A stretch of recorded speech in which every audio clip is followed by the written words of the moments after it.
পাল্টে গেছে, পাল্টেনি তো জামানা।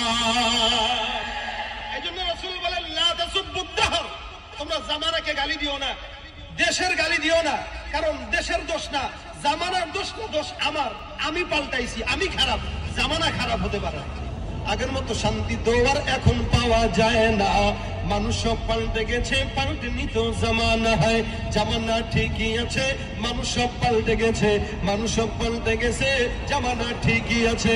চুলগুলো খাটো খাটো, প্যান্ট শার্ট আটো শাটো, সানগ্লাস চোখে তার যেন কোন জমিদার, সুজোরা পায়ে দিয়ে কাঁধে এক ব্যাগ নিয়ে, ঠোঁটে দেয় লিপস্টিক, হাসে শুধু ফিক ফিক, ওদিকে গেলে দু চোখ মনে হয় ভদ্রলোক, কাছে গিয়ে দেখি হয় পুরুষ মানুষ না, মাশাআল্লাহ দাঁড়ায় আছে মিস জরিনা।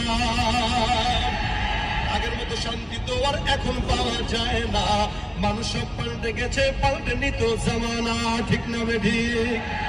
লম্বা লম্বা আছে চুল, কানেতেও আছে দুল, হাতে সোনার চুড়ি, বিলফি তার ঘড়ি, পাঞ্জাবি গায়ে দিয়ে হাত আছে মোড়ানো, লম্বা ওড়নাটা কাঁধে আছে ঝোলানো, হেঁটে চলে আঁকা বাঁকা যেন কোনো নায়িকা, কাছে গিয়ে দেখি হয় মাইয়া মানুষ না। এটা হলো আমগো পাড়ার, এটা হলো আমগো পাড়ার মিস্টার সোহেল রানা, এটা হলো আমগো পাড়ার মিস্টার সোহেল রানা। আগের মতো শান্তি তো আর এখন পাওয়া যায় না, মানুষ সব পাল্টে গেছে, পাল্টেনি তো জামানা।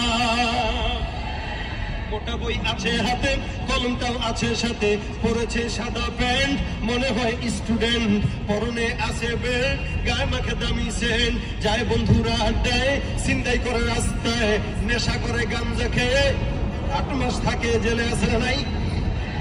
এটা বড় একটা ব্যাধি, সমাজের ভিতরে যুবকরা মাদকে আসক্ত হয়ে যাচ্ছে, বড় একটা ব্যাধি। আপনাদের এলাকায় আছে কিনা জানি না, ঢাকা শহরে অনেক আছে, নারায়ণগঞ্জ সোনারগাঁওতে অনেক আছে। প্রশাসন এত পরিমাণে সজাগ, এরপরও পেটের ভিতরে নিয়ে ইয়াবা বিক্রি করে, আছে না নাই? এত পরিমাণে মাদকের ব্যাপারে সোচ্চার করতেছে, জনসাধারণরা করতেছে, জনপ্রশাসন করতেছে, প্রতিনিধিরা করতেছে, এরপরও মাদক শেষ হয় না। এর ভিতরে নতুন একটা গ্যাং বেরোইছে, যেটার নাম কিশোর গ্যাং। নাই? আপনাদের এলাকায় নাই? 14-15 বছর বয়স কিশোর সবগুলো, এগুলো নাক টিপ দিলে এখনো দুধ বেরোয়, আছে না নাই? নাক টিপ দিলে দুধ বেরোয়। প্রত্যেকে R15 একটা পাইছে, করে টান দেয় এলাকায়, মানে বুঝায় যে আমি কিছু একটা। ওর শরীরে নেই 100টা প্রশ্ন, ওর ধাক্কা দিলে যাবে মক্কায়।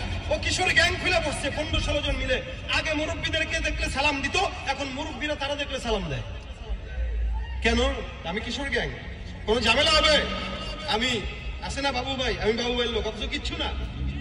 একদিন কোনো মতে আমরা বসছিল, একটা সেলফি তুলছে, এতটুকুই তার পুঁজি নাই, এটাই পুঁজি।